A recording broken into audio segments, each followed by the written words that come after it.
This popcorn-style review contains scenes from another video.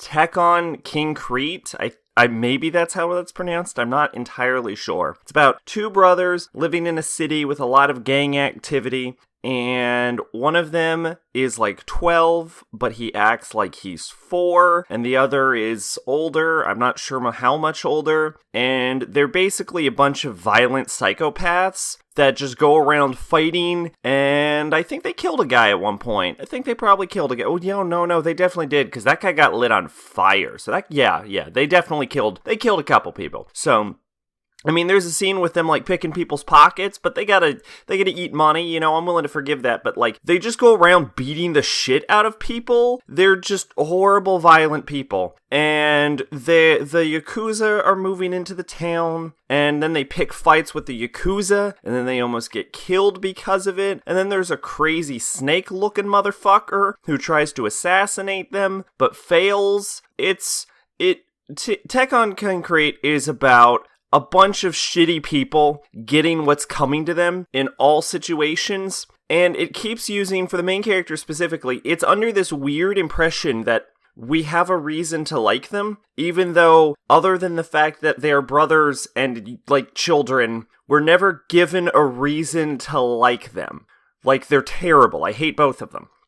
But it keeps having these, like, death fake-outs. Like, I think it had, like, 5 of them throughout the series, where you see a character, like, oh, is he gonna die, you know, and, like, there's a fucking knife in him, and then they fall over, but then they break the tension immediately, and the next scene, like, he's alive! Yay! And they do this constantly throughout the show, and throughout the movie, and it gives me the impression they think I care. I don't care. I don't know why anyone would care. They're shitbags. They can fucking die for all I care.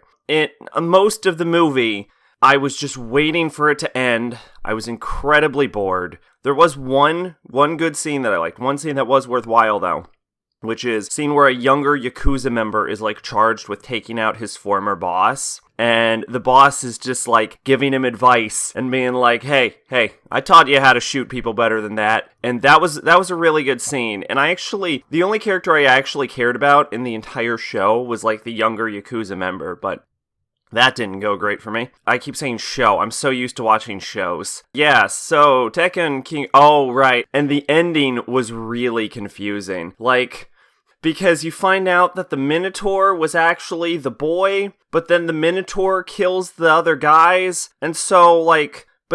So either he can manifest his consciousness physically and then killed people, or because he blocks a weapon attack and then kills a guy with a weapon, but he didn't have a weapon before the Minotaur showed up. So either he can psychically manifest the Minotaur, or he can just teleport a weapon into his hands, and he was just perceiving the Minotaur killing them when it was actually him. Either way, it doesn't fucking make sense. And throughout the whole show, it keeps having this, like, constant theme where they bring up the themes of love and shit, whatever.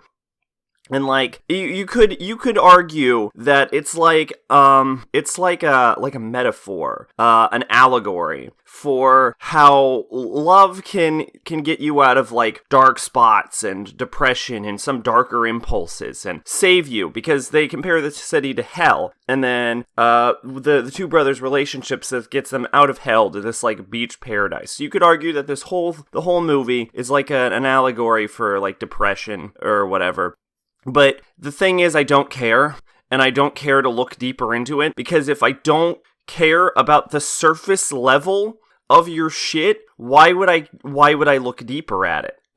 It seems like, especially with the Minotaur thing, representing, like, the boy's, like, darker impulses, and I can't believe how often I have to say this in what I watched this week, but if the metaphors have to work on 2 levels, and if the first layer of your metaphor doesn't work, and it only works on, like, as a metaphorical statement, you fucked up the metaphor. So, Tekkon Kinkreet, thumbs down, 4 out of 10. Twitch and Discord in the description. I've been Sacrobolic, your envoy of hope. Bye-bye.